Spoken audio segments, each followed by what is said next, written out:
ஆயுர்வேதம் ஒரு பொக்கிஷம், நம் ஆயுள் நீட்டக்கும் அற்புதம். Doctor Srivarmas. And the name love guru, அந்த நேம் வந்து எப்படி சூஸ் பண்ணீங்க? நீங்க சூஸ் பண்ணீங்களா? சம்மன் ஏற்கனவே ஒர்க் பண்ண ஒரு ரேடியோ ஸ்டேஷன்ல இது வந்து ஒரு ப்ராப்பர்ட்டியா இருந்தது. நான் சூஸ் பண்ணேன். நான் வந்து திருச்சியில தான் என்னோட கரியர் ஸ்டார்ட் பண்ணேன். I started with hello FM. 10 மணிக்கு மேலே தான் சிட்டி பரபரப்பாகும். ஸோ 10 மணிலேருந்து 1 மணி வரைக்கும் நான் ஒரு கேம் ஷோ ரன் பண்ணிட்டு இருந்தேன். பயங்கர ஜாலியாக இப்போ நீங்களாம் பேசுறீங்க அந்த மாதிரி கலன்னு அப்படி ஒரு ஷோ ஹோஸ்ட் பண்ணிட்டு இருந்தேன். எனக்கு ஆனால் மனசுக்குள்ளார வந்து ஹலோ எஃப்எம் அங்கே ரெக்ரூட்மெண்ட் போட்டேன். கூட்டத்தோட கூட்டமாக போய் நின்றுட்டேன். போனா கூட்டம் எனக்கு தெரியல அந்த டைம்லயே. ஆனால் அவ்வளோ crowd hardly 3 minutes. Within that 3 minutes, I have to impress them. So நான் எழுதியிருந்த கவிதைகள், இந்த புக்ஸ் எல்லாம் நிறைய எவ்வளோ புக் வச்சிருப்பேன், அவ்வளோ இது எழுதியிருப்பேன். அதை அப்படியே எடுத்துகிட்டு போயிட்டு ரெஸ்யூம் தான் எல்லாரும் கொண்டு போய் கொடுப்போம். நான் அதை எடுத்துகிட்டு போய் அவங்க டேபிள் அப்படி வச்சுட்டு தான் உட்காந்தேன். என்னன்னு கேட்டாங்க, சரி இதெல்லாம் நான் எழுதினது அப்படின்னு. அண்ட் அப்போ ஹலோ எஃப்எம்க்கு ஒரு நல்ல ஒரு ரேடியோ கல்ச்சர் இருக்குது. என்னன்னா நல்ல தமிழ் பேச. என்னுடைய வாழ்க்கையில் இருக்கக்கூடிய சிக்கலுக்கு நான் இன்ஸ்டாகிராம் மூலமா ஒரு சொல்யூஷன் தேடுறேன் அப்படின்னா எவ்வளோ பெரிய ஒரு முட்டாள்தனம். ஆனால் ஒரு 1.5 நிமிஷம் ரீல் வந்து ஒரு குடும்பத்தில் இம்பாக்ட் பண்ணுது, ஒரு உறவை இம்பாக்ட் பண்ணுது. உங்களை பொறுத்த வரைக்கும் உண்மையான ஒரு வலி, அதாவது காதல்ல வந்து வரக்கூடிய ஒரு மிகப்பெரிய வலினா அது எது சொல்லுங்க? குறிப்பாக இந்தியாவிலேயே தமிழ்நாட்டில் இன்னைக்கு இந்த டாக்ஸிக் கான்டென்ட்டை கன்சியூம் பண்றதுங்கிறது அதிகமாயிருக்கு. நீங்க ஒரு கான்டென்ட் கிரியேட்டரா உங்களோட reels, podcast and content video shoot பண்றதுக்கு ஒரு ஸ்டுடியோ தேடிட்டு இருக்கீங்களா? உங்களுக்காகவே நம்ம சென்னை வேளச்சேரியில ப்ரொஃபஷனல் கேமராவோட அண்ட் ப்ரொஃபஷனல் கேமராமேனோட ஒரு பாட்காஸ்ட் ஸ்டுடியோ இருக்கு. உங்களுக்கு தேவைப்பட்டா உங்க வீடியோஸை எடிட் பண்ணி கொடுக்குற ஃபெசிலிட்டியும் இருக்கு. இன்னும் உங்க ப்ரொஃபைல் ஹேண்ட்லிங்கும் பண்ணி கொடுப்போம். ஸோ இன்னும் எதுக்காக வெயிட் பண்றீங்க? ஸ்கிரீன்ல தெரியுற இந்த நம்பரை கான்டாக்ட் பண்ணி உடனடியாக உங்களுடைய ஸ்லாட்டை புக் பண்ணுங்க. This is the one stop destination for your content creation journey. பல குரல் கேட்டிருந்தாலும் சில குரல் வந்து நம்ம மனசு விட்டு என்றைக்குமே மாறாதுங்க. And being an RJ myself, அதாவது நான் வந்து ஆர்ஜே ஆகிறதுக்கு முன்னாடியே வந்துட்டு இந்த வாய்ஸ் எல்லாம் நீங்கள் கேட்டிருக்கீங்களா சாரா அப்படின்னு சொல்லும்போது நான் போய் யூடியூப்லலாம் செக் பண்ணும்போது யாருப்பா இவங்க, அவங்களாம் நம்ம நேரில் பார்க்க முடியுமா அப்படின்னு நான் யோசிச்சிருக்கேன். அண்ட் அஃப்கோர்ஸ் நான் இவங்களை சர்ச்சும் பண்ணியிருக்கேன். ஆனால் இவங்க யாருன்னே எனக்கு தெரியாது. ஸோ இவங்களை பற்றி நான் பேசும் போகிற முன்னாடியும் இவங்களை காட்ட போகிற முன்னாடியும் is a political analyst, RJ, film maker, பேசு தமிழா பேசினுடைய ஃபவுண்டர் அண்ட் இன்னும் அடுக்கிட்டே போகலாம். கண்டிப்பா இப்போ உங்களுக்கு ஒரு கிளிக் கிடைச்சிருக்கும். and that is none other than we have love guru with us. வணக்கம். ஹாய் சார், எப்படி இருக்கீங்க? நல்லா இருக்கேன். அதாவது இந்த குரல் தாங்க அப்படியே அப்படியே உள்ள இருந்து அப்படி வருது பாருங்களேன். அந்த ஒரு கூஸ்பம்ப்ஸ் உடைய வாய்ஸ் உடைய சீக்ரெட் என்னங்க? உண்மையாவே எனக்கு தெரியல. அதுக்கு முன்னாடி வந்து உங்களோட நிறைய இன்டர்வியூஸ் பார்த்துருக்கேன். எப்போதுமே வந்து அந்த இன்டர்வியூஸ்ல வந்து எதிரில் உட்காந்துருக்கவங்களை வந்து நீங்க whenever you introduce them like you speak from your heart, so thank you for that. and துபாயில உள்ள பல பேர் கொண்டாடக்கூடிய ஒரு குரல், ஒரு ஆர்ஜே, ஒரு இன்ஃப்ளூயன்சர், நீங்க வந்து இப்படி ஒரு இன்ட்ரோ கொடுத்ததுல எனக்கு ரொம்ப சந்தோஷம். ஆக்சுவலி எனக்கு என்னன்னா குரல் அப்படிங்கறத நான் என்னைக்குமே யோசிச்சதில்லை. குரல் என்னுடைய பலம்னு யோசிச்சதில்லை. என்னுடைய பேச்சு என்னுடைய பலம்னு எனக்கு தோணிது. ஸ்கூல் டேஸ்லேயே வந்து பாத்தீங்கன்னா அந்த பேச்சு போட்டியில கலந்துக்கிறது, கவிதை போட்டி, கட்டுரை போட்டி படிப்பேன். நிறைய பேர் என்ன சொல்லுவாங்கன்னா எக்ஸ்ட்ரா கரிக்குலர் ஆக்டிவிட்டிஸ் இருக்கும், ஆனா படிக்க மாட்டாங்க. எனக்கு வந்து ரெண்டுமே ஒரு பிளெண்ட். படிப்புலயும் ஒரு 80 to 90% மினிமம் ஸ்கோர் பண்ணுவேன். அண்ட் இந்த மாதிரியான எக்ஸ்ட்ரா கரிக்குலர் ஆக்டிவிட்டிஸும் இருக்கும். ஸோ எனக்கு சினிமா தான் பேஷனாக இருந்தது. சினிமா பண்ணணும், ஒரு படம் இயக்கணும், அந்த மாதிரியான ஒரு எண்ண ஓட்டம் தான் இருந்தது. ரேடியோங்கிறது பை ஆக்சிடென்ட் தான். நான் வந்து right at the age of 19 வயசுல நான் வேலைக்கு போயிட்டேன். ஓகே, ஸோ நான் வந்து ஒரு டீச்சராக என்னோட கரியரை ஸ்டார்ட் பண்ணேன். ஒரு சின்ன ஒரு பிரைமரி ஸ்கூலில் ஒரு மாதம் ஒரு 3000 ரூபாய் சம்பளத்துக்கு நான் ஒரு டீச்சராக right at the age of 19 நான் வேலைக்கு போகிறேன். Due to some family situations, அதில் நிறைய சோஷியோ பொலிட்டிக்கல் ரீசன்ஸ்லாம் அப்போவே இருந்தது. எனக்கு அந்த இடத்திலிருந்து என்னுடைய அந்த 3000 ரூபாயை நான் ஜெயிக்கணும். என் கூட படித்தவங்க எல்லாரும் இப்போ காலேஜில் படிச்சுட்டு இருக்காங்க, இன்ஜினியரிங் படிச்சுட்டு இருக்காங்க. அவங்களுக்குலாம் வந்து இன்னும் 2 வருஷம் காலேஜ் இருக்குது. நான் அப்போ வேலைக்கே போக ஆரம்பிச்சிட்டேன். ஸோ என் முன்னாடி இருந்த அந்த ஒரு ஃபினான்ஷியல் கன்ஸ்ட்ரெயின்ஸ் எல்லாத்தையும் ஓவர் கம் பண்ணணும். அதே நேரத்தில் என்னோட இலக்க நோக்கியும் போகணும். அப்போ எனக்கு கிடைச்ச ஒரு பேக் டோர் என்ட்ரி தான் radio. So that's how I got into radio. And அதுக்கு பிறகு அது ஒரு பெரிய ஜர்னியாக மாறினுச்சு. And the name love guru, அந்த நேம் வந்து எப்படி சூஸ் பண்ணீங்க? நீங்க சூஸ் பண்ணீங்களா? சம்மன் ஏற்கனவே ஒர்க் பண்ண ஒரு ரேடியோ ஸ்டேஷன்ல இது வந்து ஒரு ப்ராப்பர்ட்டியாக இருந்தது. நான் சூஸ் பண்ணல. நான் வந்து திருச்சியில் திருச்சியில தான் என்னோட கரியர் ஸ்டார்ட் பண்ணேன். I started with hello FM. So hello எஃப்எம்ல வந்து எனக்கு முதல்ல நான் அங்கே ரெக்ரூட் ஆகும்போது எனக்கு 21 வயசு. ஸோ 2007. ஓகே. ஸோ அப்போ வந்து எடுத்த உடனே வந்து எனக்கு இந்த மாதிரி ஒரு நைட் ஷோ ஒன்று ஹோஸ்ட் பண்ணணும். அங்கே டைரின்னு ஒரு ஷோ போகும். அந்த டைரி மாதிரியான ஒரு ஷோ ஹோஸ்ட் பண்ணணும்னு சொல்லி நான் ஆசைப்பட்டு நான் வந்து போயிட்டு சொல்லும்போது அவங்க என்கிட்ட என்ன சொன்னாங்கன்னா, யூ ஆர் ஜஸ்ட் 21, வாழ்க்கையில் என்ன பெரிய அனுபவம்லாம் இருக்க போது, கொஞ்சம் வயசாகட்டும், இப்போ கொஞ்சம் ஜாலியாக ஒரு ஷோ பண்ணுன்னு சொல்லிட்டு எனக்கு ஒரு evening drive time show, first எனக்கு மார்னிங் ஷோ மிட் மார்னிங் கொடுத்தாங்க. அப்புறம் பார்த்தீங்கன்னா அது ஒரு டிரைவ் டைம் ஷோ ஆக்கிட்டாங்க. திருச்சி மாதிரியான ஒரு டயர் 2-3 சிட்டிஸ்லாம் வந்து பார்த்தீங்கன்னா மிட் மார்னிங் ஒரு பெரிய, அந்த சிட்டியை லேட்டாக தான் எழுந்திருக்கு, 10 மணிக்கு மேலே தான் சிட்டி பரபரப்பாகும். ஸோ 10 மணிலேருந்து 1 மணி வரைக்கும் நான் ஒரு கேம் ஷோ ரன் பண்ணிட்டு இருந்தேன். பயங்கர ஜாலியாக, இப்போ நீங்களாம் பேசுறீங்கல்ல அந்த மாதிரி கலன்னு அப்படி ஒரு ஷோ ஹோஸ்ட் பண்ணிட்டு இருந்தேன். எனக்கு ஆனால் மனசுக்குள்ளார வந்து நம்ம வந்து வேற மாதிரியான ஒரு பர்சனாலிட்டி அப்படின்னு எனக்கு தோணிட்டே இருந்துச்சு. ரேடியோ பர்சனாவா இப்போ ஒருத்தவங்களை டிஃபைன் பண்ண, இப்போ சாரா யாரு அப்படின்னு சொல்லி கேட்டால் ஆடியன்ஸ் ஒரு ஒப்பீனியன் வச்சிருப்பாங்க. ஆனால் உங்களுக்கு ஒரு ஒப்பீனியன் இருக்கு. மேபி நம்ம ஃபர்ஸ்ட் பண்ண ஷோ வந்து நம்மளோட பர்சனாவே மாற்றும். ஏன்னா ரேடியோவில் ஒரு ஸ்லாட் தான் இருக்கும். லைக் ஓப்பனிங் பேட்ஸ்மேன் ஆடுறவனை வந்து தேர்ட் டவுன் இறக்கி விட்டா அந்த தேர்ட் டவுனுக்கு ஏற்ற மாதிரி அந்த கேமை மாற்றுவான் இல்லையா? அந்த மாதிரி எனக்கு என்னதான் நான் ஜாலியான ஒரு ஷோ பண்ணாலும் மனசுக்குள்ளார பேசிக்கலி நான் வந்து ஒரு சென்சிட்டிவான பர்சன், ஒரு எமோஷனலான பர்சன். எனக்கு வந்து இந்த எம்பத்தி அப்படிங்கிறது தான் என் வாழ்க்கையில எனக்கு கிடைச்ச அதிகபட்சமான ஒரு குணம். நான் படிச்சதெல்லாம் வந்து பாத்தீங்கன்னா ஒரு வள்ளலார் மிஷன் ஸ்கூல்ல படிச்சேன். அப்போ வந்து நிறைய வருஷம் வந்து நான் நான் வெஜிடேரியனே சாப்பிடாம இருந்திருக்கேன். ஏன்னா வள்ளலார் வந்து வாடின பயிரை பார்த்த உடனே வாடினாரு. இப்பெல்லாம் அப்படிலாம் இல்ல. இப்ப நம்ம சாப்பாடை பார்த்து எல்லா உயிர்களும் வாடுது அந்த அளவுக்கு. பட் அப்போ அந்த மாதிரி நிறைய விஷயங்களை எமோஷனலா அணுகக்கூடிய ஒரு தன்மை இருந்தது. மேபி அது என்னோட சைல்ட்ஹுட்ல நான் கடந்து வந்த சில ட்ராமாவா இருக்கலாம், இல்ல அம்மா அப்பா விட்டு நான் தனியா ஹாஸ்டல்னா தாத்தா பாட்டி வீட்டுல தங்கி படிச்சேன். இந்த மாதிரி சின்ன வயசுல இருந்து நம்ம பார்த்த சில விஷயங்கள் காரணமா நான் என்னை பத்தி சொல்லணும் அப்படின்னா, நான் வந்து ரொம்ப தனிமையை விரும்புறவன். எனக்கு ரொம்ப சோஷியலைஸ் பண்ண வராது. என்னோட சிந்தனைகளை வந்து எனக்கு எழுத வரும், பேச வரும். ஆனா என்னை வந்து பிரபலப்படுத்திக்கிறதுல எனக்கு பெரிய இன்ட்ரெஸ்ட் இல்லை. சினிமா பண்ணணும் அப்படிங்கிற ஒரு ஆசையுமே எனக்கு வந்து என்னோட கிரியேட்டிவ் ஸ்பேஸ்ல நான் ஒர்க் பண்ணணும். கூடுதலாக நான் ஏற்கனவே சொன்ன மாதிரி எனக்கு ஒரு பெரிய ஒரு சேலஞ்ச் முன்னாடி இருந்துட்டே இருந்தது. என்னன்னா நம்ம வாழ்க்கையில நமக்கு இருக்கக்கூடிய அல்லது நம்ம இழந்த ஃபினான்ஷியல் ஃப்ரீடம், நம்ம குடும்பத்துல நம்ம இழந்த சொத்துக்களா இருக்கட்டும், அல்லது நம்ம வந்து பொருளாதாரத்துல ஜெயிக்கணும்னா சினிமா பண்ணா ஜெயிக்கலாம். Simple, as simple as that, nothing much. கலை உலகத்துக்கு சேவை பண்ண வருது, கலைத்தாயை வளர்க்கிறது, அதெல்லாம் இல்ல. ஆர்ட் ஃபிலிம்லாம் இல்ல, பக்கா கமர்ஷியலா படம் எடுக்கணும். சங்கர் சார் மாதிரி, இப்ப சொல்லணும்னா ஒரு அட்லி மாதிரி. என் ஐடியா அப்படிதான் இருந்தது. வரணும், படம் பண்ணணும், கோடிக்கணக்கில் சம்பளம் வாங்கணும், அதுக்கு தான் சினிமா. ஸோ சினிமா மேல பெரிய அந்த கலை காதலன் அதெல்லாம் இல்லை. அதுக்கு எனக்கு ஒரு பேக் டோர் என்ட்ரி மாதிரி தான் இந்த ரேடியோ அமைச்சது. எனக்கு என்னன்னா அப்போ வந்து ரேடியோ ஸ்டேஷன்ஸ் எவால்வ் ஆன டைம். அப்போ 2007 அந்த பீரியட்ல தான் நான் ரேடியோக்குள்ள வரேன். அப்போ ரேடியோ ஜாக்கீஸ்க்கு வந்து என்ன ஒரு ஆக்சசிபிலிட்டி இருக்கும்னா, குறிப்பா தமிழ்நாட்டில் எந்த மூவி வந்தாலும் அதோட ப்ரொமோஷனுக்கு the crew will visit all radio stations. So அப்போ அவங்க கிட்ட பேசலாம், இன்ட்ராக்ட் பண்ணலாம், அது மூலமா ஏதாவது ஒரு டைரக்டரை பிடிக்கலாம். எனக்கு அப்ப லிங்குசாமி சார் கிட்ட அசிஸ்டண்டா சேரணும். That is my ambition. So Lingusamy sir கிட்ட சேர்றதுக்காக தான் நான் ஸ்கூல்லேயே ஒர்க் பண்ண போனேன். ஏன்னா அந்த ஸ்கூலுடைய ஆனுவல் டேக்கு every year Lingusamy sir will be the chief guest. Every year Lingusamy sir கூட யாராவது ஒருத்தங்க இருப்பாங்க. Lingusamy sir plus Pa Vijay, Lingusamy sir plus Arya.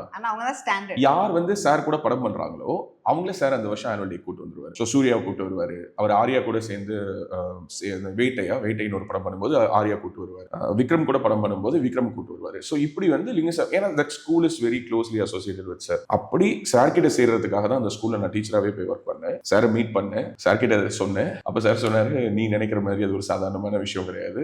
திருச்சிக்கு வராரு, ரேஞ்ச் ரோவர்ல தான் வருவாரு. ஏன்னா அப்ப அவர் பெரிய டைரக்டர், ரன், சண்டைக்கோழின்னு பெரிய பெரிய பிளாக் பஸ்டர்லாம் கொடுத்துட்டு அந்த மாதிரி இருக்காரு. ஸோ அப்போ என்கிட்ட அவர் சொன்னாரு, நான் இன்னைக்கு வர இந்த கார், இந்த லைஃப், இந்த ரெகக்னிஷன், இதை பார்த்து சினிமாவுக்கு ஆசைப்படாது. அதுக்கு முன்னாடி எனக்கு பெரிய ஒரு journey. Lingusamy is nothing but care of platform. அதுக்கெல்லாம் ரெடியா இருந்தீங்கன்னா வா. நான் சொன்னேன், சரி எனக்கு அப்படி வரத்துல எல்லாம் எனக்கு கஷ்டம் இருக்குன்னா இப்படி ஒரு பேக் டோர் என்ட்ரியில வரேன், எப்படியாவது உங்க கூட சேரணும், பார்க்கலாம், அவ்வளவுதானே சொல்லுவாங்க. எங்கேயோ ஒரு ஸ்கூல்ல ஒரு வாத்தியார், அவன் என்னன்னா கூட்டத்துல வந்து பேசுறான், சரி 2 வாரத்தை நல்லா பேசுறானேன்னு பேசினா அசிஸ்டன்ட் டைரக்டர் ஆகணுங்கிறான். அவர் அப்படிதான் நினைச்சிருக்கலாம். அங்கிருந்து தான் எனக்கு ரேடியோ டோர்ஸ் ஓப்பன் ஆச்சு. ஏன்னா நான் சாரை பார்த்து மீட் பண்ணும்போது நான் கவிதைலாம் எழுதுவேன். அப்ப நான் சார் கிட்ட ஒரு கவிதை, ஒரு குழந்தை, ஒரு சின்ன குழந்தை, நம்ம ஊர்ல இதெல்லாம் பார்த்திருப்போம். என்னன்னா அந்த சைல்ட் லேபருங்கிறது இந்தியால வந்து இன்னமும் முழுமையாக ஒழிக்கப்படல. ஒரு பஸ் ஸ்டாண்ட்ல ஒரு சின்ன குழந்தை வந்து உட்காந்து பூ வித்துட்டு இருக்க மாதிரி ஒரு போட்டோ. இந்த போட்டோவுக்கு கவிதைகள் எழுதுறது அப்படிங்கறதெல்லாம் அப்போ அந்த நான் சொல்ற அந்த 2000s ஒரு தனி ஒரு இது. அந்த மாதிரி அந்த போட்டோக்கு நான் என்ன கவிதை எழுதியிருந்தேன்னா, மொட்டு ஒன்று பூ விற்கிறது அப்படின்னு எழுதியிருந்தேன். So sir got impress. ஏன்னா அவர் ஹைக்கூ நிறைய எழுதுவார். அப்போ அவர் after few months when he visited that school again. He told me like நீ எழுதின கவிதையை நான் ஒரு FM ஸ்டேஷன்ல சொன்னேன். அந்த FM ஸ்டேஷன்ல நான் ஒரு இன்டர்வியூக்காக போயிருக்கும்போது கவிதைகளை பத்தி டாக் வந்தது. அப்போ டைரக்டர் சசி இருக்காரு இல்லையா, இப்ப நூறுசாமி பண்ணார் இல்லையா, நம்ம பூ சசி இருக்கார் இல்லையா, அவர் வந்து இந்த கவிதையை சொன்னோடனே அவர் ஒரு கவுண்டர் கவிதை அவர் ஒன்று சொல்றாரு. அவர் என்ன சொல்றாருன்னா, ஒரு பெசன்ட் நகர் பீச்ல ஒரு பையன், குட்டி பையன் பலூன் வித்துட்டு இருக்கான். ஸோ இதான் விஷுவல். இந்த விஷுவல் அப்படியே இமேஜின் பண்ணிட்டு இப்ப சசி சார் அதுக்கு சொன்ன கவிதை என்னன்னா, அங்கு பலூன் விற்பவனுக்கு பலூன் வாங்கும் வயசு. So this is the haiku what hero. So Lingusamy sir told me like உன் கவிதைக்கு ஒரு டைரக்டர் இன்னொரு எதிர்கவிதை எழுதினாரு. இந்த 2 கவிதையும் நாங்க ரேடியோ மிர்ச்சி ஸ்டுடியோஸ்ல நேரில் சொன்னோம்னு சொன்னாரு. So that is a very first time என்னுடைய வார்த்தைகள் நான் ரேடியோக்கு வராமலே ரேடியோல ஒழிச்சது. இந்த இன்சிடென்ட் எங்க அம்மா கிட்ட சொல்லும் போது மை மதர் ஃபெல், உன்னுடைய வார்த்தையே அங்க சொல்லலாம், அதுக்கு ஒரு ரெகக்னிஷன் கிடைக்குதுன்னா why can't you try it? எனக்கு clueless. See, right at the age of 19 I'm a teacher, I'm in Trichy. I was like என்ன சொல்றது, dreaming for becoming an engineer or a doctor. Nothing happened. வாழ்க்கையே 3000 ரூபாய் சம்பளம், school, teacher, இதுல தான் நம்ம வாழ்க்கை ஓட போகுதுன்னு நினைச்சிட்டு இருக்கும்போது ஒரு கவிதை லிங்குசாமி சார் மூலமா கிடைச்ச elevation, it gave me the confidence. Within 6 months when we believe something, அது மேனிஃபெஸ்டேஷன்ங்கிற வார்த்தை கூட எனக்கு அப்ப தெரியாது. இதுதான் மேனிஃபெஸ்டேஷனா இல்ல இதுதான் பிரபஞ்சமா எனக்கு தெரியாது. ஹலோ FM அங்க ரெக்ரூட்மெண்ட் போட்டாங்க. கூட்டத்தோட கூட்டமா போய் நின்னுட்டு போனா கூட்டம் எனக்கு தெரியல. அந்த டைம்லயே ஆனா அவ்ளோ கிரவுடு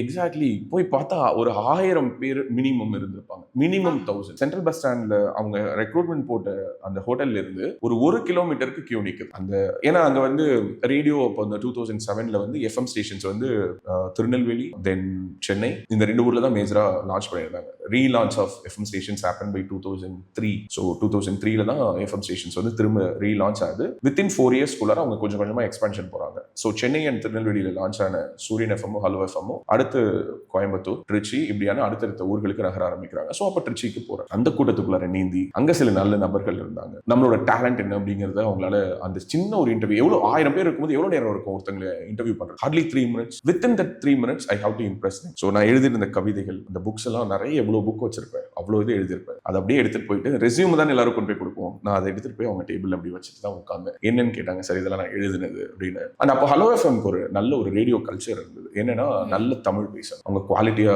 ஒரு கான்டென்ட் பண்ணணும். ஏன்னா அப்போ ஒவ்வொரு ஸ்டேஷனும் எப்படி நம்ம ஆனர் பர்சனாக இருக்கும், அது மாதிரி ரேடியோக்குன்னு ஒரு பர்சனாக இருந்தது. மிர்ச்சினா அது ஒரு பர்சனாக. But even if you take Dubai 89.4 Tamil எஃப்எம்னா அதுக்கு ஒரு ரேடியோ பர்சனாக உண்டு. இங்கே கில்லி எஃப்எம்னா அதுக்கு ஒரு பர்சனாக உண்டு. ஸோ அந்த மாதிரி ஹலோ எஃப்எம்மோட பர்சனாக என்னவா இருந்ததுன்னா நல்ல தமிழ் பேசணும், கண்டென்ட் ரிச்சாக இருக்கணும் அப்படின்னு. So they didn't father about the looks, how they dress, அதெல்லாம் சரி பண்ணிக்கலாம், ஆனால் நல்லா பேசணும் அப்படின்னு. That's how I got into radio. And from hello FM then as you said like I got into love Guru. So அப்படிதான் love குருக்குள்ள வந்தேன். Love Guru was existing property, அது அங்கே இருந்தது. அப்போ வந்துட்டு ஓகே, நம்ம நினைச்சது நான் முதல்ல சொன்ன மாதிரி எடுத்தோடனே என்ன கேம் ஷோல போட்டாங்க, அதெல்லாம் முடியாது.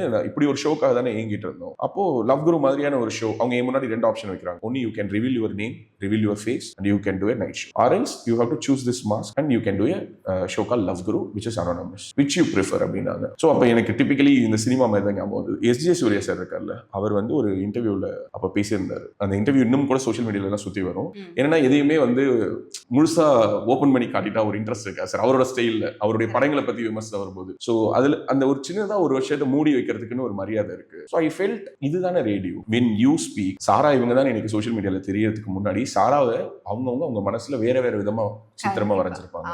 ஒரு சிலர் வந்து சாராவா அவங்களோட லவ்வர் மாதிரி, ஒரு சிலருக்கு அக்கா மாதிரி, ஒரு சிலருக்கு தங்க மாதிரி, அவங்க வாழ்க்கையில அவங்க என்னைக்கோ ஒரு நாள் பார்த்துட்டு அவங்க கடந்து போய் திரும்ப பார்க்கவே முடியாதான் நீங்கிற ஒரு முகமா, இப்படி எப்படி வேணாலும் radio can paint pictures in millions of mind. So I felt that is the key. நான் என்ன சொன்னேன்னா, ஓகே நான் வெளியிலே வர மாட்டேன், என் பேரை கூட நான் சொல்ல மாட்டேன், நான் அந்த லவ் குருவை நான் எடுத்து பண்றேன் அப்படின்னு. ஸோ அப்படிதான் ஸ்டார்ட் பண்ணேன். more than a decade, yeah, if I'm not wrong.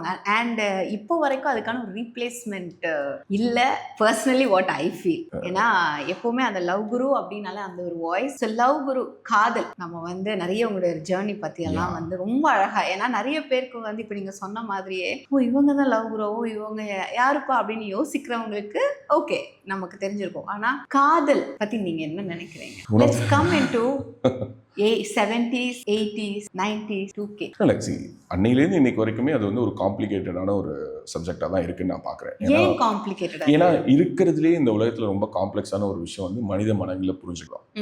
C நம்ம எல்லோருக்குமே வந்து பிறக்கும் போதே நமக்குள்ளார ஒரு genetically we are design in such way, men are design in such way, women are design in such way. Like ரெண்டு பேருக்குமே ஒரு சில டிஸ்டிங்டிவான கேரக்டரிஸ்டிக்கல் டிஃபரன்சஸோட தான் நம்ம படைக்கப்பட்டிருக்கோம். ஸோ நான் புரிஞ்சுக்கிறது என்னன்னா, காலம் காலமாக இன்னைக்கு வரைக்கும் நிறைய பேர் சொல்றாங்க இன்னைக்கு லவ் மாறிடுச்சு, நீங்க ஷோ பண்ண மாதிரிலாம் இன்னைக்கு இல்லை, பசங்க வந்து இன்னைக்கு வந்து ரொம்ப மாறிட்டாங்க. பட் நான் திரும்ப அந்த மாதிரி சொல்லும் போதெல்லாம் நான் கேட்கறது என்னன்னா, அன்னையிலிருந்து இன்னைக்கு வரைக்கும் எல்லோருக்கும் வலிச்சா அழணும்னு தான் தோணுது, யாராவது வலிச்சா சிரிக்கணும்னு தோணுது, அது அப்நார்மாலிட்டி. ஓகே, ஸோ அப்போ எல்லோருக்கும் pain remains same, when your tears remain same, அந்த உணர்வுங்கிறது மாறாது. இன்னைக்கு வரைக்கும் காலம் காலமாக இந்த சமூகம் காதல்ங்கிற ஒரு விஷயத்த புரிஞ்சுக்கிறதுல பல சிக்கல்களை எதிர்கொண்டுட்டே இருக்காங்க நினைக்கிறேன். ஏன்னா இன்னைக்கு சோஷியல் மீடியா வந்ததுக்கு பிறகு நீங்க இன்ஸ்டாகிராம் ஓப்பன் பண்ணீங்கன்னு வச்சுக்கோங்களேன், ஒவ்வொருத்தவங்க ஒவ்வொன்று சொல்றாங்க. ஒரு சிலர் வந்து டாக்ஸிக் ஒரே ஒரு ரீல் நீங்க டாக்ஸிக் ரிலேஷன்ஷிப்னு ஒரு ரீல் நீங்க பார்த்துட்டீங்கன்னா உங்களோட ஃபீட் முழுக்க டாக்ஸிக் ரிலேஷன்ஷிப்பா வந்துட்டே இருக்கு. அதுல ஒவ்வொருத்தவங்க பேசுறதுல ஒவ்வொருத்தவங்க ஒவ்வொரு விஷயத்த டாக்ஸிக்னு சொல்றாங்க. என்னை பொறுத்த வரைக்கும் முதல்ல இந்த மாதிரியான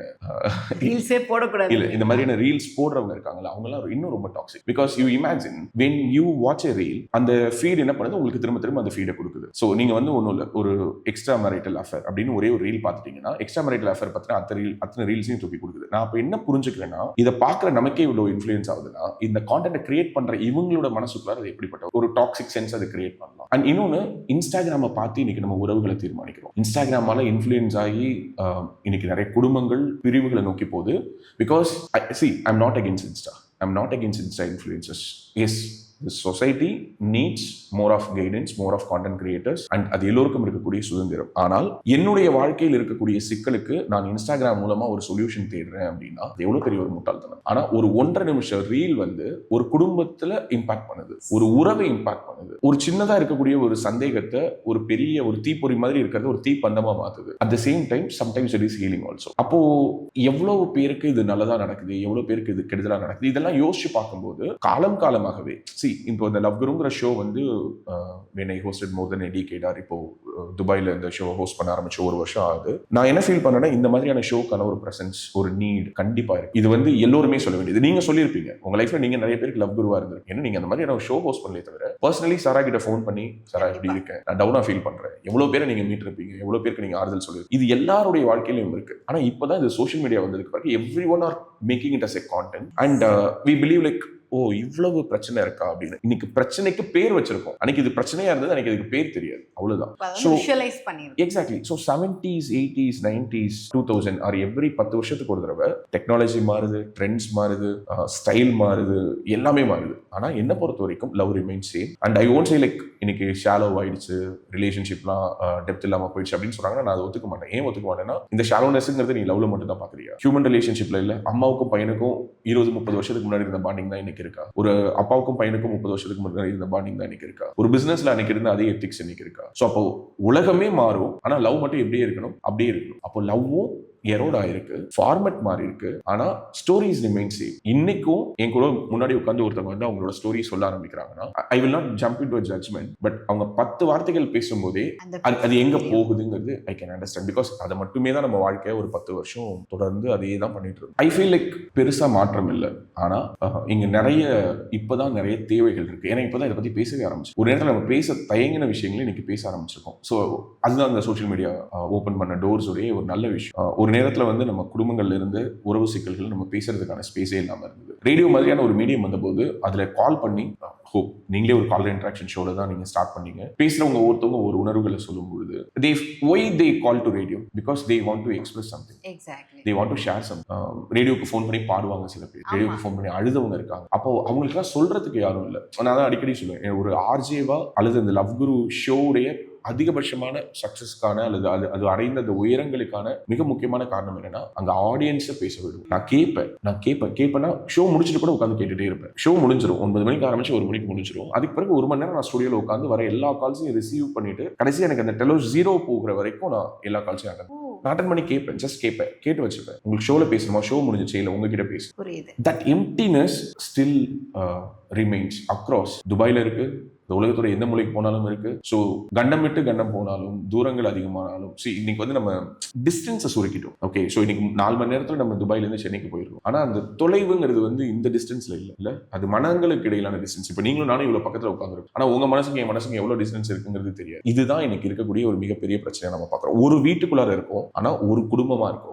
ஒரு வீட்டுக்குள்ள இருக்கிறது எல்லாமே ஒரு குடும்பம் கிடையாது. ஸோ இன்னைக்கு இப்படியான சிக்கல்கள் இருக்கதா நான் பார்த்து ஒரு ரிலேஷன்ஷிப்ல இருக்கும். நம்ம அதை எப்படி புரிஞ்சுக்கிறோம்? ரிலேஷன்ஷிப்னா என்ன? ஒரு உறவுல இருக்கிறதுன்னு அர்த்தம். உறவுன்னு சொல்றோம். ரிலேஷன்ஷிப் அழகான வார்த்தை தமிழ்ல, உறவு அப்படிங்கிறோம். எவ்வளவு ஒரு பியூட்டிஃபுல்லான வேர்ட் பாருங்க. அப்ப அந்த உறவுங்கிறதுக்கு எவ்வளவு அர்த்தம் இருக்கு பாருங்க. அந்த உறவுக்குள்ளார ஒரு ரிலேஷன்ஷிப்ல இருக்கவங்க எல்லாருமே அது என்ன ரியல் ரிலேஷன்ஷிப் திங். அப்போ எவ்வளவு இன்னைக்கு இந்த காலம், சூழல், நம்மளுடைய பொருளாதார அழுத்தங்கள், குளோபல் கிரைசிஸ், இது எல்லாத்தையும் பாதிக்கும் போது அது லவ்வையும் பாதிக்கும். அதனால இன்னைக்கு யாராவது ஒருத்தங்க என்கிட்ட வந்து ஜென்ரலா இன்னைக்கு என்னங்க love, everyone they wants to have infatuation, இல்ல அவங்களுடைய தனிப்பட்ட உடல் சார்ந்த தேவைகளுக்காக அவங்க லவ்ங்கிற வார்த்தையை யூஸ் பண்ணாங்கன்னு சொன்னா நான் நம்ப மாட்டேன். ஏன்னா நான் இன்னமும் பாக்குறேன் அந்த லவ்வோட இந்த எசன்ஸை ரெஸ்பெக்ட் பண்ணக்கூடிய, அந்த காதல்னா அதுக்கான மதிப்பு கொடுக்கக்கூடிய, ஒரு மனசுக்காக இயங்கக்கூடிய, அந்த அன்புக்காக இயங்கக்கூடிய எவ்வளவு ஜீவன்கள் இருக்கு. அன்பார்ச்சுனேட்லி அவங்களுக்கு இது கிடைக்கிறது இல்லை. So most of them are they remain as, அவங்க வாழ்க்கை முழுக்க அவங்க கிவராகவே இருந்துடுறாங்க. அவங்க ரிசீவரா இருக்கிறதுக்கான வாய்ப்பு பலருக்கு கிடைக்கிறது இல்லை. ஸோ கொடுத்து ஒரு கட்டத்தில் அவங்க அழுத்து போய் உட்காந்துடுறாங்க. யாருமே அவங்களுக்கு தேவைப்படுற நேரத்தில் கொடுக்கறது இல்லை. ஸோ இது காலமா இருந்திருக்கு. இன்னைக்கு நம்ம உட்காந்து பேசுறோம். இன்னைக்கு இந்த மீடியம் இருக்கு, நம்ம பேசுறோம். ஸோ இது இன்னும் நிறைய பேசணும், சரியா பேசணும், சரியானவங்க பேசணும் அப்படிங்கிறது என்னோட. இப்போ ரியல் லைஃப் அப்படின்னு ஆயிடுச்சு. அது வந்து இப்போ நீங்க சொன்ன மாதிரி தான் உண்மையான ஒரு வாழ்க்கை நம்ம வந்து வாழ்ந்துட்டு இருப்போம். ஆனால் நிறைய இப்போ சோஷியல் மீடியாவுக்காக வந்து காதல் பண்றாங்க, சோஷியல் மீடியாவுக்காக வந்து வாழ ஆரம்பிச்சிட்டாங்க. அதுக்கப்புறமா அவங்களுடைய பேக்ரவுண்டை கேட்டா திருப்பி கொஞ்ச நாள்ல பயங்கரமா சண்டை, பிரிஞ்சுட்டாங்க அப்படின்னு சொல்றாங்க. உங்களை பொறுத்த வரைக்கும் உண்மையான ஒரு வலி, அதாவது காதல்ல வந்து வரக்கூடிய ஒரு மிகப்பெரிய வலினா அது எது? நான் சொன்ன மாதிரி love itself a pain. When someone asks me like, அதாவது டிபிக்கல் லவ் ஸ்டோரிஸ் இருக்கும்ல, அதாவது நான் இருக்கேன், அப்ப லவ் பண்றது தப்புங்கிறீங்களா? இல்ல அப்ப நம்ம பெயின்ஃபுல்லான இந்த விஷயத்தையும் அட்டம் பண்றது இல்லையான்னு கேட்க, பெயின்ஃபுல்லான எல்லா விஷயங்களையும் அட்டம் பண்றோம். குழந்தை பிறக்கிறத விட ஒரு உலகத்துல பிரசவ வலியை விட வேற ஒரு பெயின், மோஸ்ட் பெயின். இவ்வளவு பெயின் இருக்கும் தெரிஞ்சுமே வந்து நிறைய பேர் வந்து காதல் பண்றாங்க, காதல்ல வந்து ஏமாறுறாங்க. ஆனா இப்ப அதிகப்படியா ஏமாறுறது ஆண்களா இருக்காங்க. இதையுமே நம்ம பேசணும். இப்போ நான் ஜென்ரலி சொல்லுவேன் என்னன்னா, ஒரு ரோட்ல நிறைய ஆக்சிடென்ட்ஸ் நடக்குது. அதனால அந்த ரோடை நம்ம பிளாக் பண்ணிடுறது இல்லை. திரும்ப வாகனங்கள் பயணப்பட்டுக்கிட்டு இல்லை, ஃபிளைட் திடீர்னு காணாம போயிடுது. அதுக்காக திரும்ப எல்லோரும் ஏரோப்ளைன்ல போகாம இருக்கிறது இல்லை, பறந்துட்டு தான் இருக்கும். ஒவ்வொரு முறை மேலே ஏறி கீழே இறங்குற வரைக்கும் அது நமக்கான பயணம் இல்லை, கீழே இறங்குனாதான் நமக்கான பயணம். கரெக்டா? ஸோ ஏன்னா நம்ம typically use to call like கொலோக்கியல என்ன சொல்லுவோம், மேலே போயிட்டாருன்னு சொல்லுவோம். அப்படி பார்த்தா ஒவ்வொரு ஃபிளைட்டுமே மேலே தான் போகுது, கீழே வர வரைக்கும் the life is uncertain. We are living in mid of so much of uncertain. But when it comes to love, நம்மளோட மனம் ஏன் அப்படி டியூன் ஆயிருக்கா? இது நம்ம இந்த இந்திய சமூகத்தில் இருக்கக்கூடிய ஒரு பிரச்சனையா நான் பார்க்குறேன். நீங்க உங்களை எனக்கு பிடிச்சிருக்குன்னா நான் உங்களை என் கையில வச்சு, அதுக்கு இந்த சமூகம் எனக்கு கொடுத்திருக்க ரெண்டே வாய்ப்பு என்னன்னா, ஒண்ணு நான் உங்களை லவ் பண்ணணும், இல்ல நான் உங்களை என்னோட ஒய்ஃப் ஆகும். இதை தவிர வேற எனக்கு ஆப்ஷன்ஸே கிடையாது. ஐ மீன் ரைட்? இந்த ரெண்டை தவிர இந்த சமூகம் எனக்கு வேற வாய்ப்புகளை கொடுக்கல. அப்படி கொடுத்த வாய்ப்பை இந்த சமூகத்தில் சிலர் சரியா பயன்படுத்திக்கல. இதனுடைய விளைவு இங்க ஒரு ஆணுக்கும் பெண்ணுக்கும் ஒரு அழகான ஒரு நட்பு, அல்லது ஒரு அழகான புரிதல், அல்லது ஒரு அழகான ஒரு டிராவல்ங்கிறத இந்த சொசைட்டி கொடுக்கறதுக்கு தயாரா இல்லை. ஐ மீன் ரைட்? ஸோ அப்போ ஒரு ஆண் என்ன நினைக்கிறான்னா, ஒரு பெண்ணை பார்த்த உடனே அவனுக்கு பிடிச்சிருச்சுன்னா இமீடியட்டா அவளை எப்படி தன்னோட ஆக்கிக்கிறது. அவனோட மைண்ட் அப்படிதான். ஏன்னா அவனோட ஜெனட்டிக்கலாவே அவன் அப்படிதான் டிசைன் ஆயிருக்கான். காலமாவே அவன் குரங்கிலிருந்து மனிதன் வந்தானான்னு தெரியல, ஆனா அவன் மனிதனா வாழ ஆரம்பிச்சதுலேருந்து அவனோட முதல் எண்ணமே என்னன்னா, இவ எனக்கானவன் அவன் சொல்லும் பொழுது அவன் அதை என்ன பண்றான்னா ஒரு பொருள் மாதிரி தான் பாவி. ஏன்னா அவனுக்கு அப்போ அவனுக்கு அந்த பிரச்சனைகள் இருந்தது. அவளை தற்காத்து வச்சுக்கிறதுல பல பிரச்சனைகள் இருந்து, காட்டுல இருக்க மிருகங்கள்ட்ட இருந்து, காட்டுல இருக்க மற்ற மனிதர்கள் கிட்ட இருந்து, இயற்கை கிட்ட இருந்து. ஸோ ஆண் எப்போதுமே ஜெனட்டிக்கா அப்படி டிசைன் ஆகுறான்னா ஒரு பெண்ணை பாதுகாக்கிறது தான் வேலைன்னு நம்புறான். அது இந்த காலப்போக்குல நம்ம இந்த சமூகம், பொருளாதாரம், இதுல ஏற்பட்ட சூழல் காரணமா இன்னைக்கு பெண்கள் இண்டிபெண்டா வராங்க, வேலை பாக்குறாங்க, நாங்க சுயமாயிட்டோம்னு சொன்னாலும் இந்த ஜெனட்டிக்கலா ஒண்ணு படிஞ்சிருக்குல்ல, அது இன்னும் பல பேருடைய மனசுல போல. Not everyone are design in the same way. உங்களுடைய மூக்கு என் மூக்கு வேற, உங்களுடைய ஜீன் என்னோட ஜீன் வேற. இது காலமா நமக்குள்ளார ஒரு மாற்றத்தை ஏற்படுத்தி கூட இன்னும் ஆண்கள்ங்கிறவங்க ஆண்களா தான் இருக்காங்க. அதுல நானும் தான், என்னையும் சேர்த்து தான் சொல்றேன். ஸோ அப்போ ஒரு ஆணை இங்க பொதுமைப்படுத்துறாங்க. இந்த இடத்துல தான் ரொம்ப முக்கியமா நீங்க கேட்டீங்கல்ல, ஆண்கள் இன்னைக்கு அதிகமா ஏமாறுறாங்களான்னு. நீங்க சோஷியல் மீடியாவை எடுத்து பாத்தீங்கன்னா ஆண்களுக்கு பாடம் எடுக்கக்கூடிய ரீல்ஸ் நிறைய பார்த்திருப்பீங்கன்னு நினைக்கிறேன், நிறைய பேர். ஏன்னா நீங்க இன்னொரு விஷயத்தையும் நோட் பண்ணி பாத்தீங்கன்னா, யாரெல்லாம் இன்னைக்கு இந்த குடும்ப உறவு சிக்கல்களை பத்தி பேசுறாங்களோ அதுல நிறைய ஃபீமேல் இன்ஃப்ளூயன்சஸ் தான். பெண் உளவியல் நிபுணர்கள், அல்லது பெண் மருத்துவர்கள், அல்லது அவங்க வந்து ப்ராப்பரான ஒரு சர்டிஃபைடு ஒரு கோர்ஸோ இல்ல ஏதோ படிச்சிருந்தாலும் அல்லது படிக்கலைனாலும் ஏதோ ஒரு 2 மேடைகள்ல பேசுறாங்க. அவங்க பேசுற ஒரு ரீல் ஒர்க் ஆகுது, அல்லது ஒரு இன்டர்வியூ கொடுக்குறாங்க, அதுல அவங்க பேசுற ஒரு சின்ன ஒரு போர்ஷன் ஒர்க் ஆகுறத வச்சு இவங்க எல்லாம் வந்து நம்ம வாழ்க்கையை வழி நடத்துறதுக்கான நபர்கள்னு நம்புறாங்க, which is very dangerous. I know personally இந்த மாதிரி பேசக்கூடிய பலருடைய வாழ்க்கையில் அவங்க என்ன கோ த்ரூ பண்ணிட்டு இருக்காங்கன்னு. So I always believe in one thing. நீ ஒரு விஷயத்த உன்னால ஒழுங்கா பண்ண முடியலன்னா நீ அதை இன்னொருத்தவங்களுக்கு சொல்லக்கூடாது.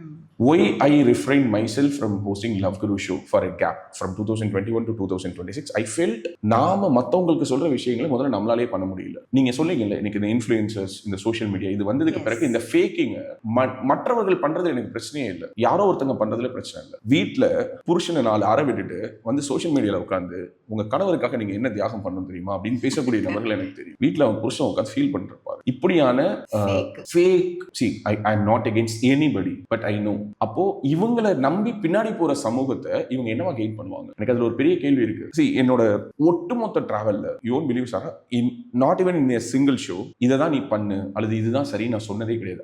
அதுவும் கூட அந்த ஷோக்கு ஒரு காரணம். நான் என்ன அந்த ஷோல சொல்லுவேன்னா இது இவங்களோட வாழ்க்கை பதிவு. அந்த வாழ்க்கை பதிவை படிச்சுட்டு அவங்களுக்கு என்ன நான் சொல்லணும்னு நினைக்கிறேனோ அதை நான் அவங்களுக்கு என்னைக்குமே ப்ரீச் பண்ணது இல்லை. அது பிரிஸ்கிரிப்ஷனா நான் எழுதுனது இல்லை. ஏன்னா we are not doctors or we are not judges to judge it. அதை சொல்லிடுவோம். நான் சொன்னதுல இருந்து நீ ஏதாவது எடுத்துக்கிறியா நீ எடுத்துக்கோ. ஆனா இன்னைக்கு நடக்கிறது என்னன்னா லிட்டரலி அவங்க கிளாசிஃபை பண்றாங்க. நீ இருக்கிறது நீ வந்து ஒரு டாக்ஸிக் பர்சன் கூட இருக்கியா, நீ ஒரு நார்சிஸ்ட் கூட இருக்கியா. நார்சிஸ் தான் நமக்கு தெரியும், ஹிட்லர் தெரியும். இன்னைக்கு நார்சிசம் ஒரு குடும்பத்துக்குள்ளார வரக்கூடிய டேர்ம்ஸ். அந்த வார்த்தை வந்து நான் உண்மையிலே ரீல்ஸ் பார்த்து தான் இந்த நார்சிஸ்ட் அப்படிங்கறத நான் கண்டுபிடிச்சேன். சீரியஸ்லி தமிழ்நாட்டுக்கு தெரிஞ்சது மார்க்சிஸ்ட் மட்டும்தான். இப்பதான் நார்சிஸ்ட் எல்லாம் தெரியுது. அந்த அளவுக்கு இது என்னன்னா இந்த அளவுக்கு நீங்க இதுக்கு எக்ஸ்போஷர் ஆக ஆக இது உங்களுடைய மன நிம்மதியை பாதிக்கும். நீங்க டெர்மினாலஜியை எவ்வளவு போட்டுக்கிட்டே போவீங்க. நீங்க டெர்மினாலஜியை கண்டுபிடிச்சு நீங்க என்ன பண்ண போறீங்க? ஒரு சோஷியல் மீடியால ஒரு ரீல் உங்களை சாந்தப்படுத்து, அது உங்க மனசுக்கு நிம்மதி கொடுக்குது அப்படின்னா அந்த கண்டென்ட் கன்சியூம் பண்ணுங்க. தமிழ்நாட்டுல குறிப்பாக இந்தியாலேயே தமிழ்நாட்டுல இன்னைக்கு இந்த டாக்ஸிக் கான்டென்ட்டை கன்சியூம் பண்றதுங்கிறது அதிகமாயிருக்கு. அதுல குறிப்பா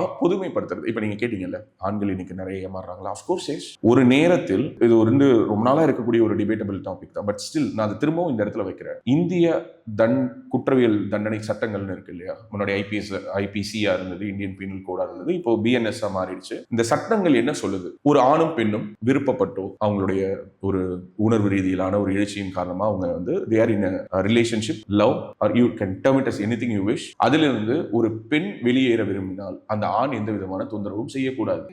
ஆனால் ஒரு ஆண் வெளியேற விரும்பினால் அந்த பெண்ணால் அந்த ஆண் மேல் புகார் அளிக்க முடியும்.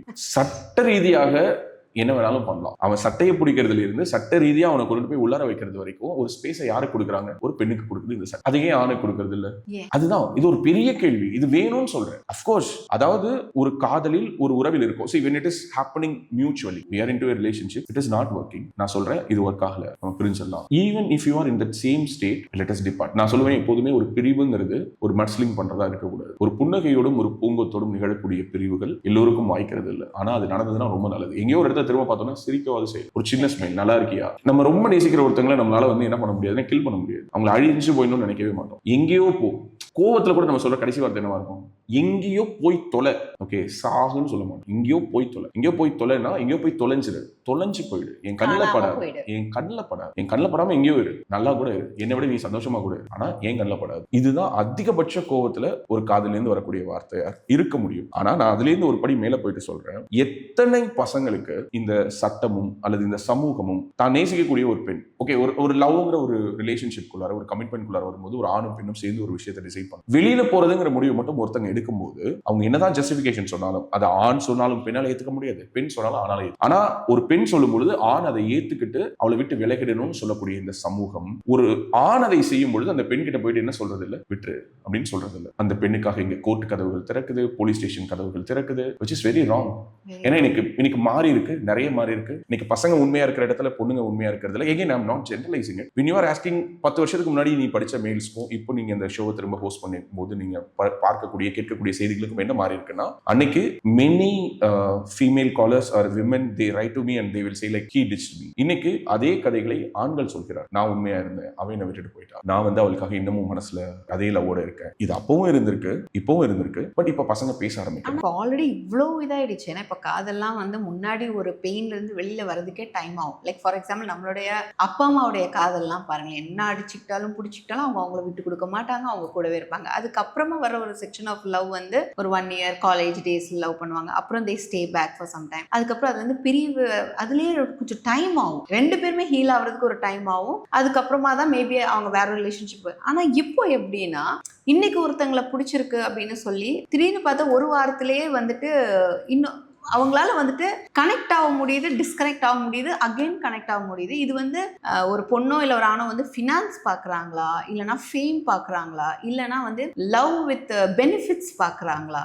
உங்களை இப்போ உள்ள கரண்ட் அண்ட் நாளைக்கு இதை எப்படி போய் நிற்கும் நீங்கள் நினைக்கிறீங்க? இதில் ரெண்டாக பார்க்கலாம். ஓகே, ஒன்று வந்து ஒரு நேரத்தில் நான் சொல்ற மாதிரி ஒரு நேரம்ங்கிறத நம்ம ரெண்டா பிரிச்சுக்கலாம். ஸோ 2000க்கு முன்னாடி இந்த 2026 வரைக்கும் இந்த 25 வருஷத்துல என்ன மாறி, நம்ம 2000க்கு முன்னாடி நம்ம பார்க்கும்போது அமரக்காதல், அமரகாவியம் அப்படின்னு சொன்ன காதல்கள் எல்லாமே சேராமல் போன காதல்கள் மட்டுமல்ல. லைலா மஜ்னுவா இருக்கட்டும், இந்த மாதிரி நம்ம பெயர்களா சொல்லக்கூடியவங்க எல்லோருமே கடைசியா அவங்க காதல் முடியும் போது அவங்களும் முடிச்சிருவாங்க. இன்னைக்கும் 7G ரெயின்போ காலனி ஏன் நமக்கு ஹாண்டிங்னா, அனிதா செத்து போயிட்டா, கதிர் மட்டும் தான் உயிரோட இருந்தான். அண்ட் கதிர்க்குள்ளார ஒரு ஹெலுசினேஷன் வந்தது. என்னைக்காவது ஒரு நாள் அனிதா முன்னாடி வருவான்னு அனிதா இருக்கான்னு நினைச்சு வாழ ஆரம்பிச்சிட்டோம். அதுக்கு அனிதா சொன்ன பதில் என்னன்னா, நீங்க செத்து போயிட்டீங்கன்னா நம்ம காதல் எங்க போ, காணாம போயிடும், இந்த உலகத்தை விட்டு நம்ம காதல they will wipe out. At least நீயாவது நான் போன இடம், நான் பேசின வார்த்தைகள் இதெல்லாம் கேட்டுட்டு நீ இருன்னு சொல்லி அந்த படத்துல ஒரு சொல்லியிருப்பாரு. But from Kathir's point of view it is very painful. So அப்போ அதற்கு முன்பாக வந்த திரைப்படங்கள் எல்லாமே என்ன சொல்லிட்டு இருந்துச்சுன்னா, புன்னகை மன்னன் மாதிரியான படங்களா இருக்கட்டும், அதோட ஓப்பனிங் சீனே பாத்தீங்கன்னா லவ்ல சேர முடியாது, கமலும் ரேகாவும் வந்து குதிக்க வருவாங்க,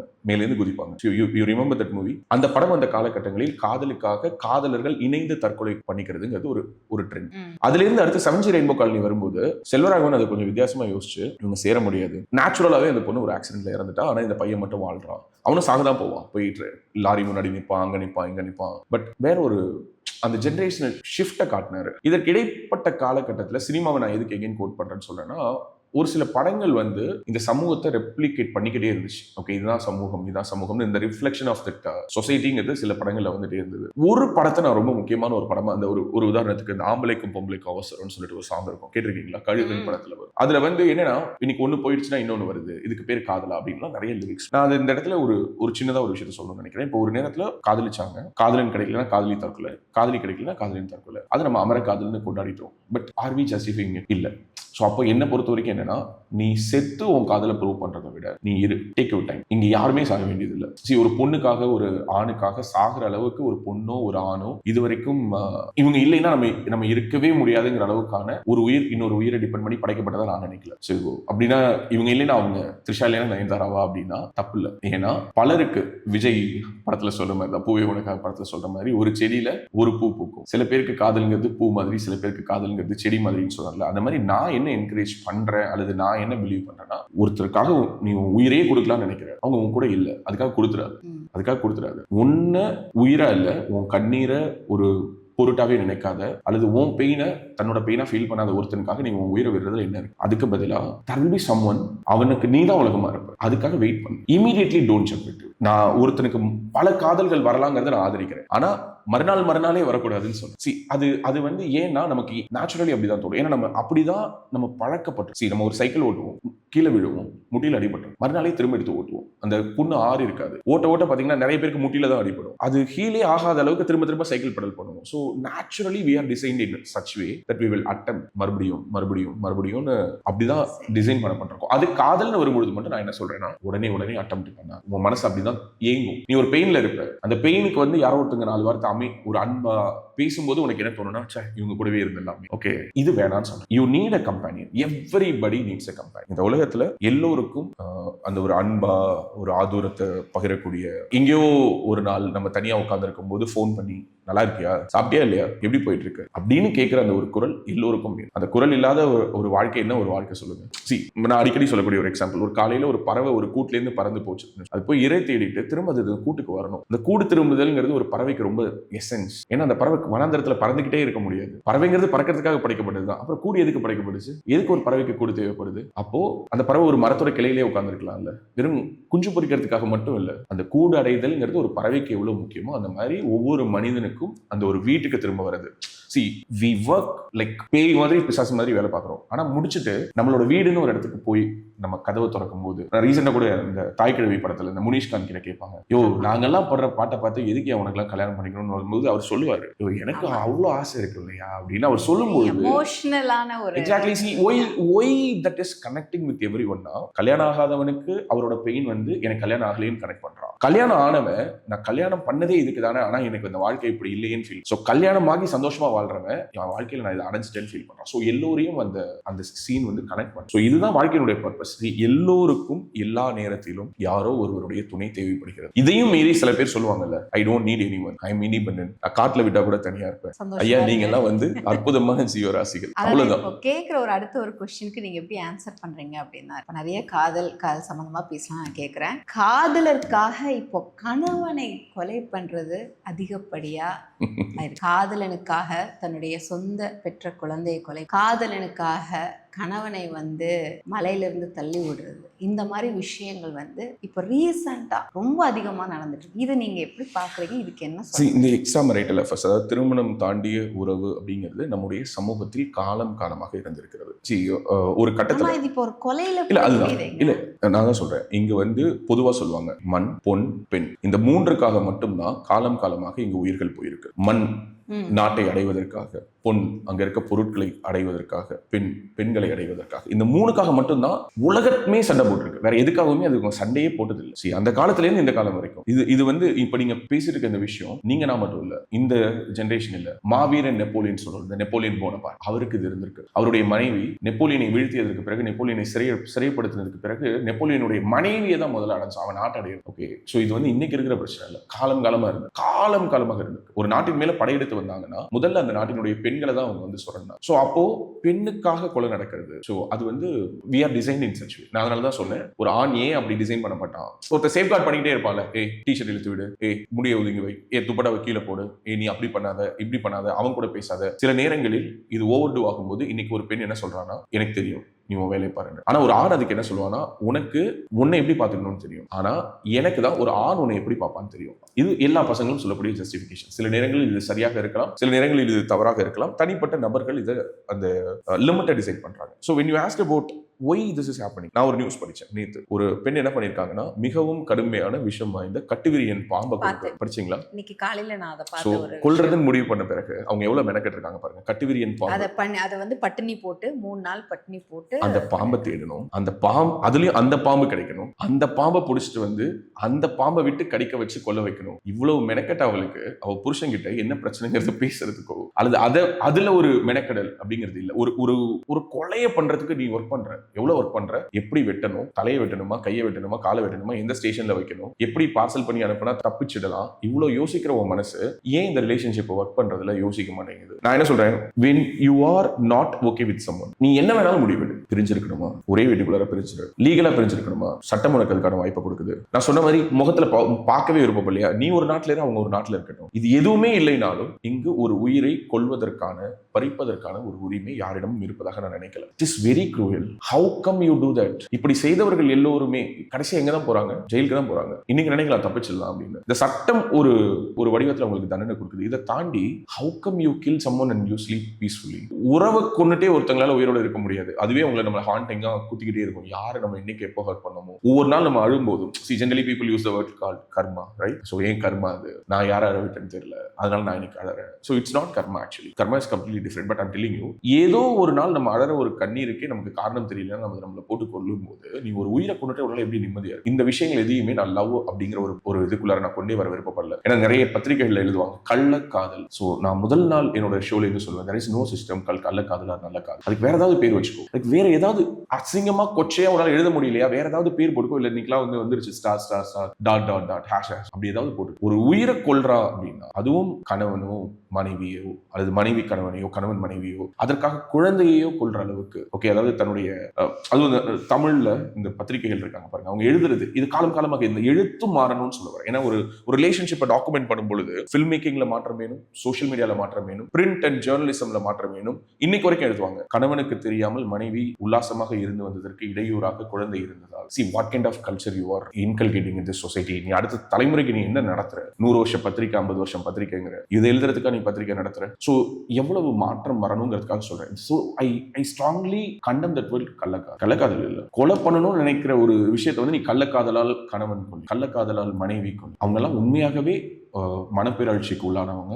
அவங்களுக்கு வந்து இந்த ஹையை கொடுக்கறது அல்லது இந்த கிரிமினலான ஒரு தாட்டை கொடுக்கறதுக்கு காரணமா நீங்க என்ன எடுத்துன்னு பாத்தீங்கன்னா, உள்ளுக்குள்ளார ஒண்ணு அவங்களுடைய உடல் தேவை, செக்ஷுவல் நீட்ஸ். அது மற்ற எல்லாத்த விட ஹை ஆகும்போது அது எல்லாத்தையும் மறைக்குது. ரெண்டாவது, முக்காவாசி பேர் இந்த மாதிரி கிரைம்ல ஈடுபடுறவங்க ஏதோ ஒரு ட்ரக்ல, ஒரு நார்கோட்டிக் சப்ஸ்டன்ஸோட ஒரு அடிமையில தான் இருக்காங்க. ஸோ அது கொடுக்கக்கூடிய ஒரு தன்மை. So when you remain human you cannot do that. When you do that you are not a human. So இவங்களெல்லாம் கருணையே இல்லாம அவங்களுக்கு இமீடியட்டா இந்த மாதிரி முக்கியமா சொல்றோம்ல, இந்த அரபு நாடுகள் எல்லாம் கடுமையான சட்டங்கள் இருக்கு, அந்த மாதிரி literally we should kill them. ஏன்னா உண்மையிலே அடுத்த ஒரு கேள்வி உங்கள்கிட்ட அதான் இருந்தது. ஏன்னா இப்போ ஒரு பெண் கிட்ட கேட்கறாங்கல்ல, ஒரு ஆணுக்கு இந்த தண்டனை கொடுங்க, அந்த தண்டனை கொடுங்க, இது தாங்க முடியலன்னு. ஒரு ஆணா இருந்து இந்த மாதிரி பண்ற பெண்களுக்கு நீங்க ஒரு தண்டனை கொடுக்கணும் அப்படின்னா என்ன கும்பி பாகம் கபீம் குபாம் அந்த மாதிரி கருட புராணம் மாதிரி கேக்குறீங்க. நீங்க வந்து என்ன தண்டனை கொடுக்கலாம்? அவங்க அந்த மாதிரியான ஒரு முடிவை எடுக்கிறது தான் அவங்களுடைய அதிகபட்சமான தண்டனை. அதுல இருந்து அவங்க தப்பிக்கவே முடியாது. கோர்ட்டு கொடுக்குற தண்டனை எல்லாம் ஓப்பனா சொல்றேனே, ஒரு ஹைவேஸ்ல போறோம், குறுக்க திடீர்னு, நான் சொல்றது இந்தியன் ஹைவேஸ்ல, துபாயில கிடையாது. ஸோ ஒரு குறுக்க ஒரு நாய் வந்துருது, ஒரு நாயை அடிச்சிட்டோம்னு வச்சுக்கோங்களேன், 4 நாளைக்கு தூக்கம் வர மாதிரி. ஐயோ, ஏன்னா நாய் வந்து பட்டு சில சமயத்துல ஓடிடும், நம்ம கண்ணு முன்னாடி நிக்காது, எங்கேயோ ஓடிடும். ஒரு சாதாரணமா போகும்பொழுது தெரியாம ஒருத்தங்களை இடிச்சிட்டோம்னா நமக்கு மனசு கேட்க மாட்டோம். ஆனா ஒரு உயிரை கொண்டுட்டு நீ நிம்மதியா இருக்க முடியும்னு நினைக்கிறேன்னா அது என்ன மாதிரியான ஒரு மனநிலை? I'm telling you through this video and I'm requesting to everyone, பிடிக்கலையா எல்லாமே ட்ரை பண்ணி பார்த்துட்டியா? முதல்ல உனக்காக நீ வாழ பார்க்குற, முடியல. சரி, குடும்பத்துக்காக வாழ பார்க்குற, முடியல. சொசைட்டிக்காக வாழ பார்க்குற, முடியல. உன் குழந்தைக்காக, இந்த மாதிரி என்னென்ன பாக்ஸஸ், டிக் பாக்ஸஸ் இருக்கும். சில பேர் சொல்லுவாங்க, இல்ல வாழ்ந்தா நமக்காக வாழணும், இந்த சொசைட்டிக்காக வாழக்கூடாது, வாழ்ந்தா நமக்காக வாழணும், குடும்பத்துக்காக வாழக்கூடாது, அப்படிலாம் கிடையாது.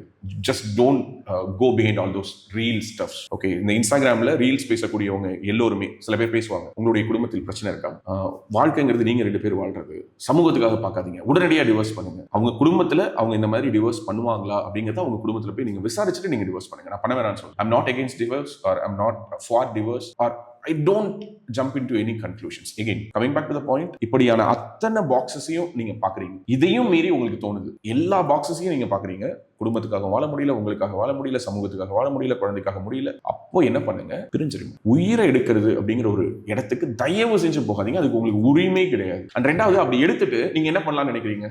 ஒருத்தரை கொண்டுட்டு இன்னொருத்தர் கூட வாழ்ந்துடலாம் நினைக்கிறீங்க. முடியவே முடியாது. சட்டம் அனுமதிக்காதுங்கிறத தாண்டி உன் மனசாட்சி அனுமதிக்காது. நீ டெய்லி செத்துக்கிட்டு, நீ டெய்லி சாவ, நீ உன் கூட இருக்க உன்னோட பார்ட்னரை, உன்னோட லவ்வரை அல்லது உன்னுடைய கணவனை, உன்னுடைய மனைவியை ஒரு நாள் தான் கொல்ற, காலம் முழுக்க உன்னை கொண்டுகிட்டே இருக்கு. இன்னொரு பாயிண்ட் ஆஃப் வியூல இருந்து கேட்கிறேன், யாரோ ஒருத்தனுக்காக உன் புருஷனை கொண்டுட்டு போற, அவன் நாளைக்கு உன்னை கொல்ல மாட்டான்னு ஏதாவது இருக்கு?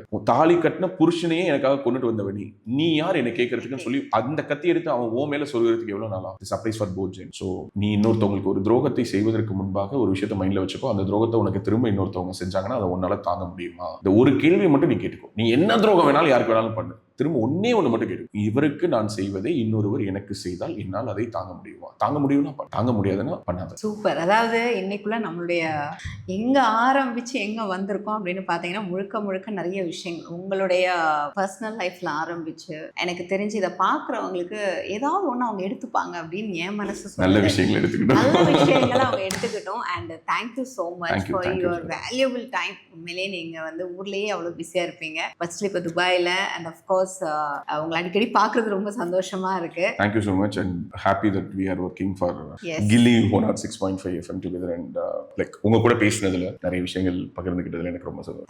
Thank you so much. And மக்களே, ஸ்டே கனெக்டட். இதே மாதிரி நம்ம கூட நிறைய பிரபலங்கள் வந்து ஒவ்வொரு தடவை ஒவ்வொரு டைம்ல நம்ம கூட ஜாயின் பண்ணுவாங்க. உங்களுக்கும் இதே மாதிரி நிறைய கேள்விகள் இருக்கு. ஏன் இவங்க கிட்டே, நம்ம லவ் குரு கிட்டே சார் எனக்கு இன்னும் 2 கேள்வி எக்ஸ்ட்ரா கேளுங்க அப்படின்னா கண்டிப்பா கேளுங்க. இதுக்கான ஆன்சரை நான் வாங்கி தரேன். தேங்க்யூ. உலக தமிழ் சொந்தங்களுக்கு வணக்கம். நான் ராஜவேல் நாகராஜன்.